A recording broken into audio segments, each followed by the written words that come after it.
Masasaktan ang lalaki sa ganitong paraan kapag hindi ka na naghahabol.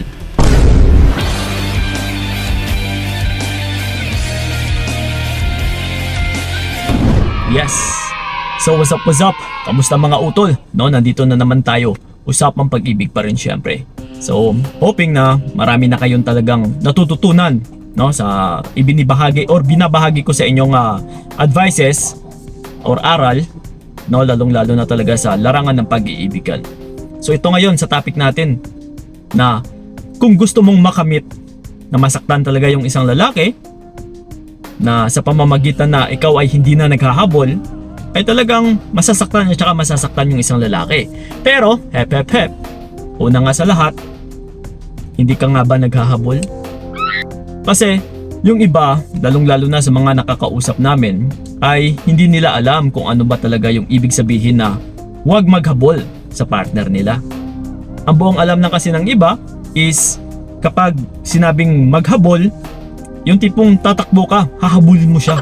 Hindi po ganun, utol. Actually, maraming pamamaraan po na sa bawat kinikilos mo or sa maling hakbang na ginagalaw mo ay maaari na posible po matatawag na natin itong paghahabol. Oh. Kaya mag-ingat din kayo sa bawat kinikilos ninyo. So ngayon, kung ikaw man mismo ay naghahabol, no? Na kahit sabihin mo pa na, Kuya Kiko, hindi naman ako naghahabol eh. Pero himay-himayin mo na natin dahil baka sa bawat kinikilos mo ay meron kang gawain na unaware ka na buong akala mo is hindi ka naghahabol.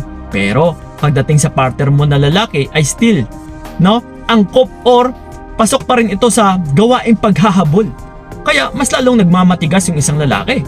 Kaya hindi mo nakakamit na nasasaktan siya. Yeah. So, ngayon kung naghahabol ka nga ba talaga, yan po ay isang maling gawain talaga. So, ito na nga, isa-isahin muna natin. Nasa paghahabol mo, utol, dito po kasi lalaki yung ulo ng lalaki. No, kabaliktaran na yung gusto mong makamit talaga ay siya ay masaktan, hindi po yan mangyayari kapag ikaw talaga ay naghahabol. No, kagaya na lang ng halimbawa, kahit hindi ka nga naghahabol, kapag still nagpaparamdam ka pa rin sa kanya sa pamamagitan na lang ng social media, yes, isa na po yan. No, na palagi kang nagsisin sa bawat stories niya or my days niya.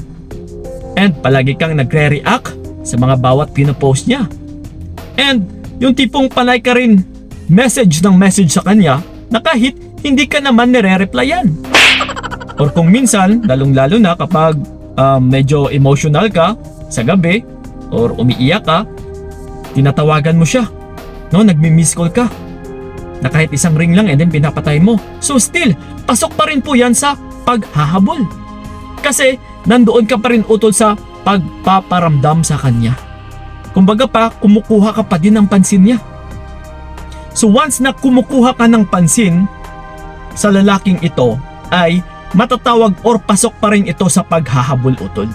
Kaya, yung kinakamit mong gusto mo siyang masaktan, hindi po yan matutupad or hindi po yan mangyayari. Oh.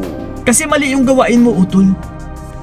So kailangan talaga ay sa pamamaraan, no? Kagaya sa topic natin o sa pamagat natin na kailangan tapusin mo talaga lahat-lahat. 100% utol.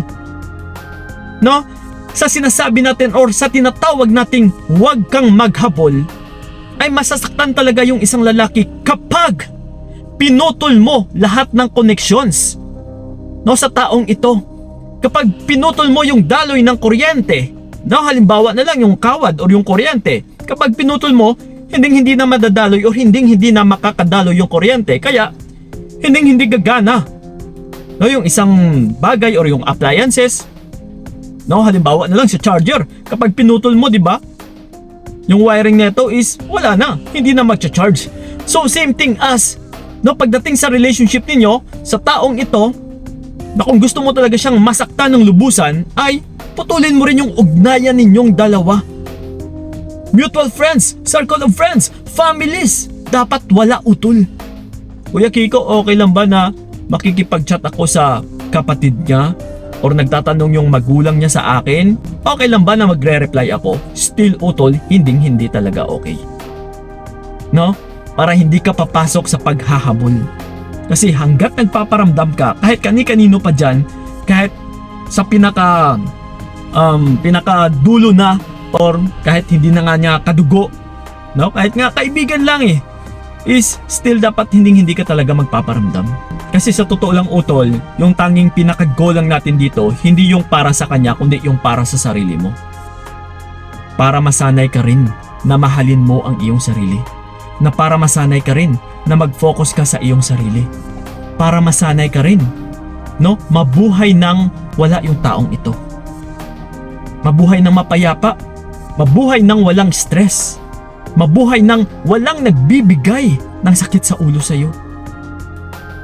Kasi nasasanay ka ngayon na nandyan siya, na may taong nandyan palagi sa'yo, na kahit binibigyan ka ng kapraningan, ng kabalisaan, no, ng sakit sa ulo, ng stress, hinahayaan mo lang. Pero yung hindi mo alam yung outcome neto, o yung pagdating sa sarili mo, o yung nagiging resulta, ay nakakasama na sa buhay mo.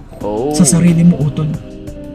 So that's why, hanggat maaari, itigil mo talaga yung connection ninyo 100%. Pag sinabing 100% utol, lahat-lahat. Dahil tiyak, magagaranti ako sa inyo, masasaktan at saka masasaktan po yung isang lalaki kapag nagawa mo po yung bagay na ito. Lahat-lahat utol. Hanggat maaari, umpisahan mo na ngayon din ora mismo. Agad-agad. Okay?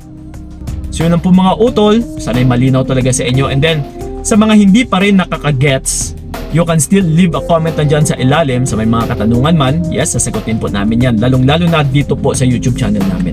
Okay? And then sa mga nais ako makausap one-on-one, i-PM nyo lang po ako sa aking FB page na Payong Kaibigan ni Kiko. Yes, mag-uusap-usap tayo doon and magsiset po tayo ng appointment para sa inyo.